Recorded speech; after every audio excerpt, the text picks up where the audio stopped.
प्रिय विद्यार्थियों, आज हम गौतम धर्म सूत्र के तृतीय प्रश्न के 10वें अध्याय का अध्ययन करेंगे कि इस अध्याय का नाम है दाय विभाग। दाय का अर्थ है संपत्ति, अर्थात संपत्ति जो है उसका बंटवारा किस प्रकार से, उसका विभाजन किस प्रकार से किया जाए कि पिता के बाद और पिता के जीवन काल में जो संपत्ति है उसको पुत्रों के बीच किस प्रकार से विभाजन किया जाए, ज्येष्ठ पुत्र को किस प्रकार से दिया जाए और जो पशु आदि हैं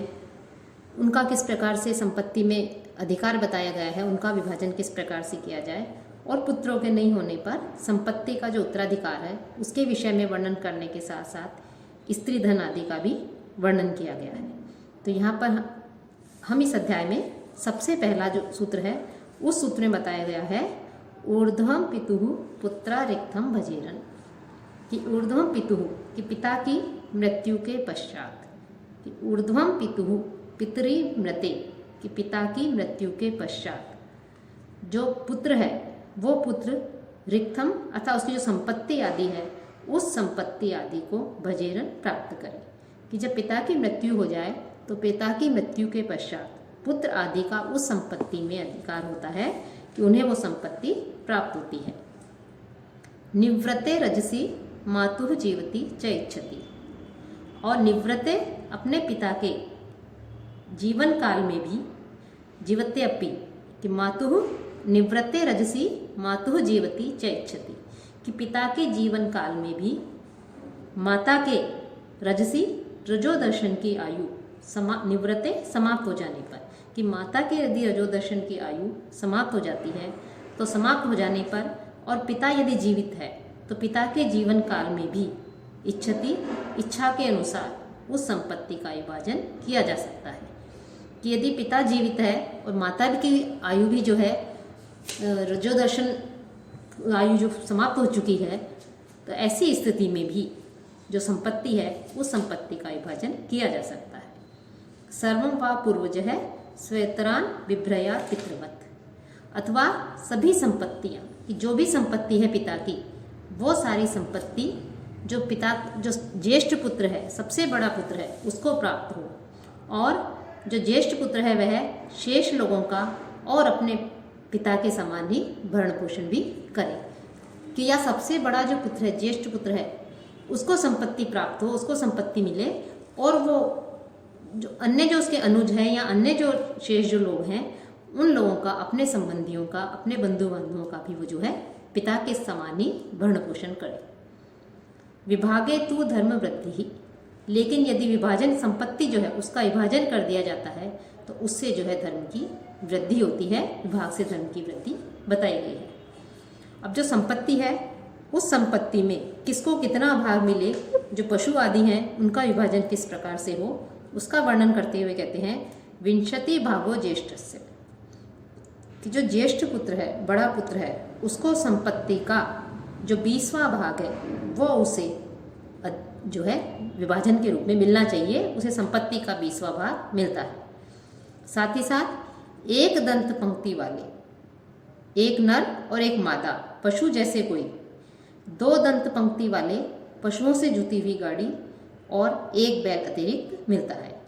कि उसे संपत्ति का 20वां भाग तो बताया ही है, साथ ही साथ उसके लिए एक नर और मादा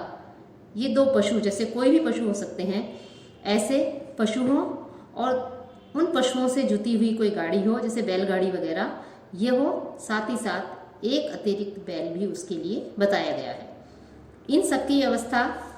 इसलिए की गई है कि जो ज्येष्ठ पुत्र परिवार में जो ज्येष्ठ पुत्र होता है उसके ऊपर अनेक प्रकार के जो है उत्तराधिकार होते हैं, उसे उन उत्तराधिकारों का पालन भी करना पड़ता है, अपने जो उत्तरदायित्व हैं उन उत्तरदायित्वों का भी पालन करना पड़ता है, इसलिए उसे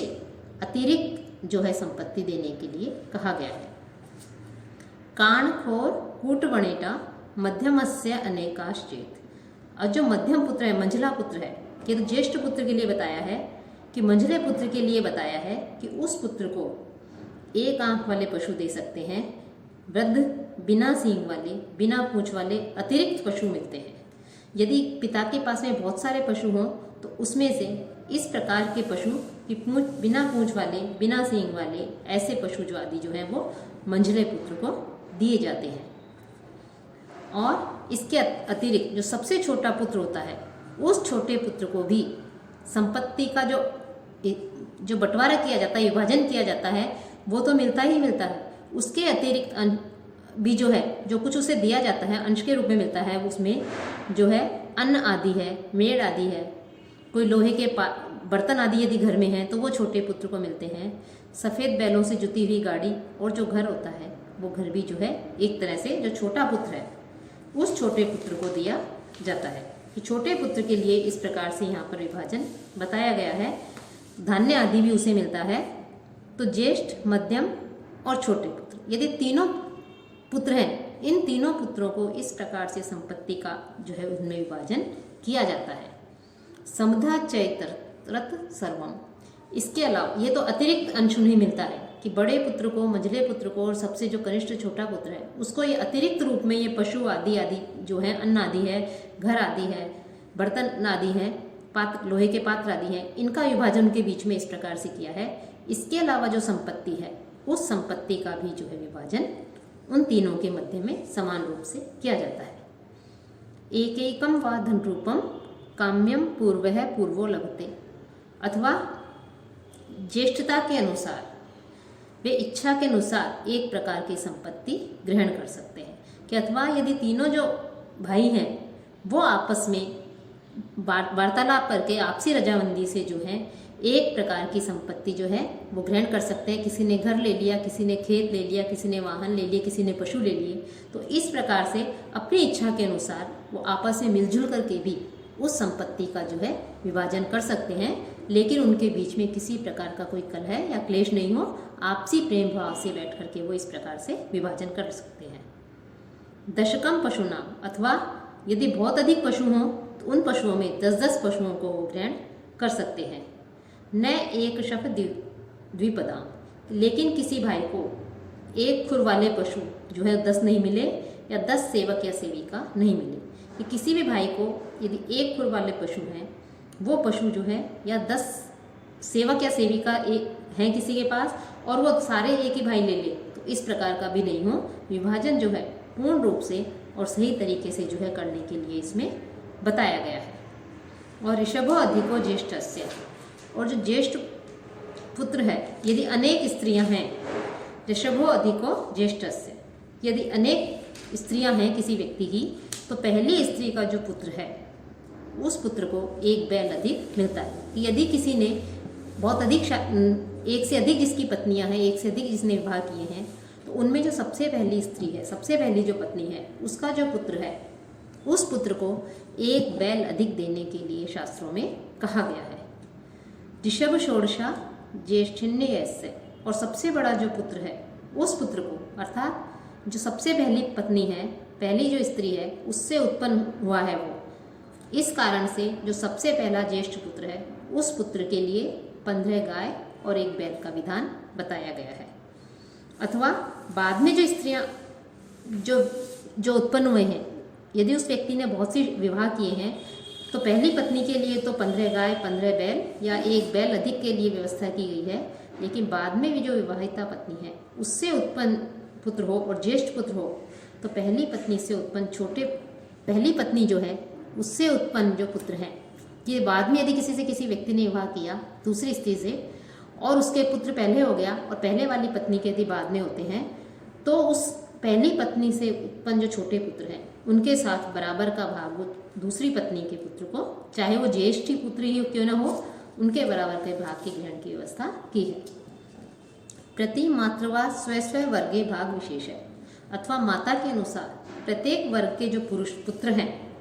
उन पुत्रों का विशेष भाग जो है निर्देशित बताया गया है, निर्धारित किया गया है कि इस प्रकार से उनका निर्धारण होता है। और जिस पिता के कोई पुत्र नहीं हो, पुत्रहीन हो, वह अग्नि और जो प्रजापति है उस प्रजापति को भी जो है भेंट चढ़ा करके अपनी पुत्री से अस्मद अर्थम अपत्यम, कि मेरे लिए तेरा पुत्र हो, ऐसा कहकर पुत्र उत्पन्न करने के लिए कहे। अर्थात पुत्री का पुत्र, कि पुत्री का जो पुत्र होता है उस पुत्र को भी संपत्ति का अधिकार दिया गया है कि जिसके यदि कोई पुत्र नहीं हो तो वो अपनी पुत्री के पुत्र को भी जो है संपत्ति का अधिकारी बना सकता है। और अभिसंधि मात्रा पुत्रिका एकेषां, कि कुछ आचार्य हैं, कुछ विद्वान हैं, उनका ये कहना है कि कन्यादान के समय ही पिता की जो अब की अभिसंधि से पिता जो है उसके समर्थन से जो है पुत्री जो है वो पुत्रिका ही हो जाती है। और यदि कोई तत्संशयन उपच्छेद भातृका, कि इस भय से किसी ऐसी कन्या से विवाह नहीं करना चाहिए जिसके कोई भाई नहीं हो। कि यदि कोई इस प्रकार से जो है कन्या जो है पिता जो है उस पिता का तो पुत्रों का तो संपत्ति में अधिकार ही है, लेकिन पुत्री का जो पुत्र है उसका भी संपत्ति में अधिकार बताया गया है। साथ ही साथ जिसके यदि कोई भाई नहीं हो तो इस भय से ऐसी कन्या से विवाह नहीं करना चाहिए कि जिसके कोई भाई नहीं हो, क्योंकि पुत्री का जो पुत्र होता है उसका भी जो है संपत्ति में अधिकार बताया गया है। इसके अतिरिक्त बिना पुत्र या पुत्रिका वाला, जिसके पुत्र भी नहीं है और पुत्री का पुत्र भी नहीं है, ऐसे व्यक्ति के मरने पर उसकी जो संपत्ति होती है वो संपत्ति उसके जो सपिंडी होते हैं, समान पिंड वाले जो लोग होते हैं, समान गोत्र वाले जो लोग होते हैं, समान ऋषि वाले, अथवा उसकी जो स्त्री होती है वो स्त्री संपत्ति की अधिकारी को प्राप्त करने की अधिकारी होती है। कि पुत्र और पुत्री या पुत्री के पुत्र भी यदि संपत्ति नहीं हो तो उस व्यक्ति की संपत्ति जो है इन लोगों को प्राप्त हो जाती है। या बीजम व लिप्सेत, अथवा सपिंड आदि से, कि यदि खुद के पुत्र भी नहीं हो पुत्री भी नहीं हो तो जो सपिंड आदि हैं उनसे जो नियोग प्रथा हमारे शास्त्रों में बताई गई है, महाभारत काल में भी हमने देखा था, तो नियोग प्रथा के द्वारा भी पुत्र उत्पत्ति की वो व्यक्ति इच्छा कर सकता है अपनी संपत्ति को देने के लिए। और देवर और नियोग के लिए हम बताए पहले भी हम अध्ययन कर चुके हैं कि देवर जो है उसके लिए व्यवस्था की गई है कि देवर के रहते किसी अन्य भी पुरुष के नियोग से यदि संतान उत्पन्न होती है तो और उस पुत्र को उस स्त्री के पति की संपत्ति का भाग नहीं मिलता। यदि कोई स्त्री है और उसके पुत्र भी नहीं है पुत्री भी नहीं है तो वो अपने देवर के साथ नियोग प्रथा के द्वारा यदि पुत्र उत्पन्न करती है तो उस पुत्र को जो उसकी माता का जो पहला पति है उस पति की संपत्ति का भाग नहीं मिलता है, वो उसका उत्तराधिकारी नहीं होता है। तो इस प्रकार से ज्येष्ठ, मध्यम और कनिष्ठ इन तीनों पुत्रों के लिए, पुत्री का पुत्र के लिए, और यदि पुत्र और पुत्री का भी नहीं हो पुत्री भी नहीं हो तो इसके अतिरिक्त नियोग प्रथा के द्वारा जो उत्पन्न पुत्र है उनके लिए संपत्ति के विभाजन की व्यवस्था की गई है। साथ ही साथ जो स्त्री है उस स्त्री का संपत्ति में क्या अधिकार है, उनको किस प्रकार से संपत्ति मिल सकती है, इसके विषय में भी इसमें गौतम धर्म सूत्र में बताया गया है, जिसके विषय में हम आगे अध्ययन